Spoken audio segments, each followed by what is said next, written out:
WhatsApp guys, हाल ही में आप सबने न्यूज देखी होगी कि जिसके अंदर इजराइल पर 5000 रॉकेट दाग दिए गए हैं। तो हमास ने इतना भीषण बमबारी क्यों करी है, तो पूरी न्यूज देखते हैं और मेजर गौरव आर्य सर का इस बारे में क्या कुछ कहना है और जो भी लेटेस्ट डेवलपमेंट होगी इसके अंदर हम अपना पॉइंट ऑफ व्यू शेयर करें। बाकी आप इंडिया में कहां से देख रहे हैं कमेंट करके जरूर बताना। जय हिंद जय भारत जरूर लिख देना। और भाई यार ये टाइम नहीं है इन चीजों का, लोग नहीं समझ रहे। एक वो ऑलरेडी रशिया और यूक्रेन कब तक खत्म नहीं हुआ है। 1 2 3 गो। ऑपरेशन अल अक्सा फ्लड क्या है ये? ऑपरेशन अल अक्सा फ्लड या हमास जो कि एक टेररिस्ट ऑर्गेनाइजेशन है, ठीक है दोस्तों, इसने इजराइल के ऊपर 5000 से ज्यादा रॉकेट फायर कर दिए और उन्होंने बोला कि 20 मिनट के अंदर, सिर्फ और सिर्फ 20 मिनट के अंदर इजराइल के ऊपर उन्होंने 5000 रॉकेट मार दिए। कुछ लोग मारे गए, कई घर टूटे, कुछ रॉकेट उन्होंने हवा में ही रोक दिए इजराइल ने, ज्यादातर रॉकेट्स। लेकिन फिर भी इजराइल कह रहा है this is an act of war, ये युद्ध आपने हमारे ऊपर मसल्लत करा है, हमारे ऊपर लागू करा है, अब देखना हम इसका भरपूर जवाब देंगे। Israel has declared a state of war. अच्छा, ये हुआ क्यों और ये हमास को खुजली क्या है? हमास को आखिर कोई तो खाज होगी, ये बीच बीच में ऐसे काम करते रहते हैं। देखिए, हमास और हिजबुल्लाह ये दोनों के दोनों दोस्तों ये हैं टेररिस्ट ग्रुप्स, ये नॉन टेरर हमास और हिजबुल्लाह। और हमास गवर्नमेंट कंट्रोल करता है काफी हद तक। तो अब इनको सप्लाई कौन करता है हथियार? कौन है इनका इतना बड़ा हिमायती? कौन है जो इनको ट्रेनिंग देता है? कौन है जो हमास को ये सब सिखाता है कि तुम ऐसा करो, इजराइल के खिलाफ ये करो वो करो? वो है ईरान।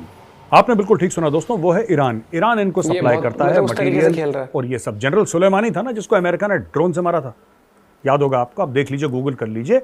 जनरल कासिम सुलेमानी वो ईरान का रिपब्लिकन गार्ड का हेड था और वो भी यही सब गोरख धंधे करता था वो, तो उसको अमेरिका ने ठोक दिया। खैर बहरहाल वो पुरानी स्टोरी है। अब मैं आता हूं उस मेन चीज पे। हुआ क्या है देखिए, हमास ने ये बोला है कि we decided to put an end to all crimes of the occupation. Israel ने जो भी जुल्म करे हैं आज हम उन सबको खत्म कर देंगे और इजराइल जो अपनी मनमानी करता है आज वो मनमानी खत्म। ये इतने बेवकूफ हैं हमास वाले, दो दो कौड़ी की इनकी औकात नहीं, आतंकवादी हैं।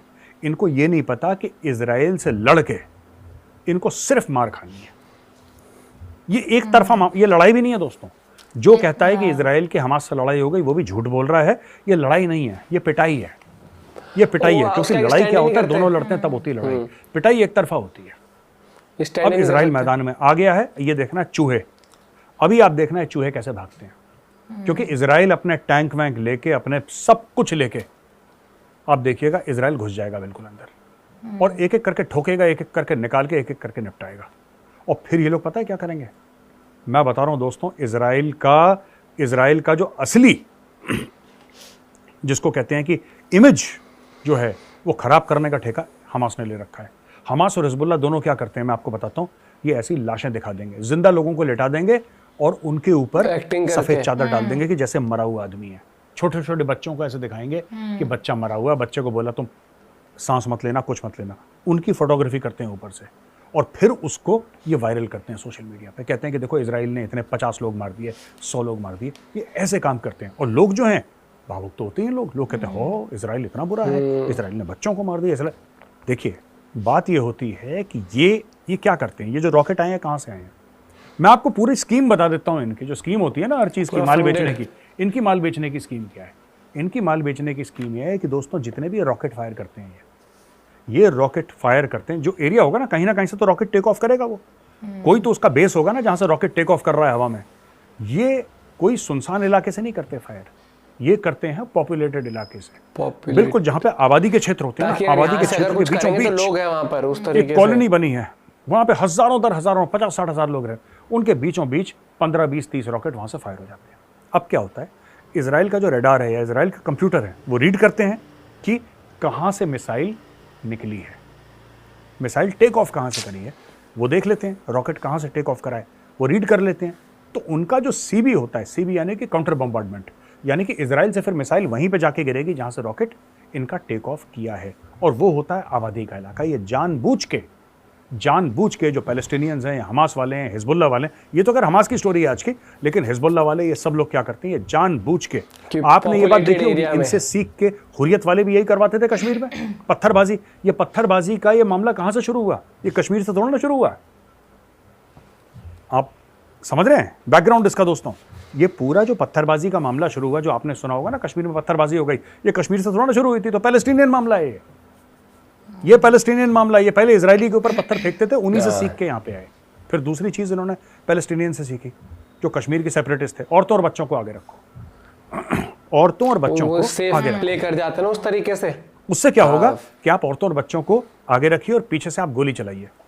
अब कोई ना कोई जवाबी कार्रवाई करेगा, जब जवाबी कार्रवाई करेगा, भगवान ना करे गलती से किसी बच्चे को लग गई, फिर आप बोलेंगे ये एक नन्हा सा शहीद हाँ, फिर उस तरीके से है जी, नन्हा सा शहीद।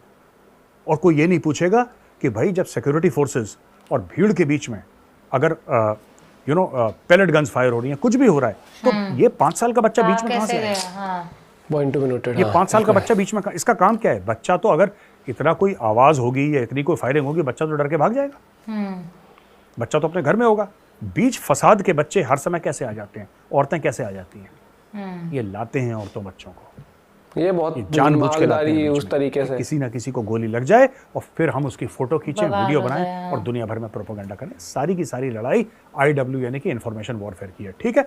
एनीवे दोस्तों, मैं इजराइल की फोर्सेस को कहना चाहता हूं ऑल द बेस्ट, और जैसा कि फौज में कहते हैं, good luck and happy hunting. शिकार पे गए हो भाइयों, शिकार करके आना। Point to be noted. भाई पता है क्या सबसे बड़ी बात यह है कि ये कोई टाइम नहीं है इस तरीके के वॉर का, एक ह्यूमैनिटी वाली बात है। आज का वक्त वो है कि डेवलपमेंट की तरफ जाना, आगे बढ़ने वाली। लेकिन ये देश क्या कर रहा है, मतलब सॉरी देश नहीं, ये जो कुछ ऑर्गेनाइजेशंस हैं, ये अपने आप को समझती है कि हम ही ठेकेदार हो गए हर चीज़ के, हमें करेंगे। कुछ नहीं है, वो उसके पीछे बहुत बड़ी पॉलिटिक्स होती है। फंड मिलता है, पैसा मिलता है, और प्लान के साथ है ना, लोगों के बीच में रहेंगे, आबादी वाले इलाके में बैठेंगे आराम से और वहां से ऑपरेट करेंगे, और फिर लोगों को ऐसे दिखाएंगे जैसे कि विक्टिम कार्ड प्ले करने के लिए। और वो बता तो दिया सर ने कि वो किस तरीके से फिर फोटो वोटो खींच लेते हैं, किस तरीके से फिर वो वायरल करते हैं, वो वाली बात है। और देखो सच्चाई पता है आज के टाइम पर क्या है, मुझे लगता है इतना दिमाग अगर अपना घर ठीक करने में लगा लेना आदमी की। यार एक बात बता, अगर वो नौकरी करेंगे, उनको जो पैसा मिलेगा उससे ज्यादा तो इनको सिर्फ ये मस्ती करने में मिल रहा है, जिसमें साल में एक बार का हरकत करनी है ये वाली। ये भी है, वो उस चीज माइंडसेट में, वो कहते हैं ना कि लेकिन फिर एंड भी तो बहुत बुरा होता है इस चीज का। होता है, लेकिन इनको फिर वही वाला माइंडसेट है ना कि कोई दिक्कत नहीं है, समझ रहे हो। इनको फिर वो लगता है कि वो मिलेंगे, गिफ्ट मिलेगा इनको। गलत बात है भैया, आप अपना पॉइंट ऑफ शेयर करते हैं, लेकिन इजराइल वो देश है जो आपको पता है कि टेक्नोलॉजिकली बहुत एडवांस्ड है, उनकी मिलिट्री बहुत एडवांस्ड है। उन्होंने ये ठान रखी है भैया, एक बार गलती करते हैं किसी ने, बख्शते नहीं है वो वाली बात आ जाती है। बाकी इस न्यूज़ डेवलपमेंट पे अगर जो कुछ भी न्यूज़ आती है और भी हम शेयर करेंगे आप लोगों से। आप अपना पॉइंट ऑफ व्यू शेयर करना भूलें। मिलते हैं वीडियो के साथ, बाय बाय, टेक केयर।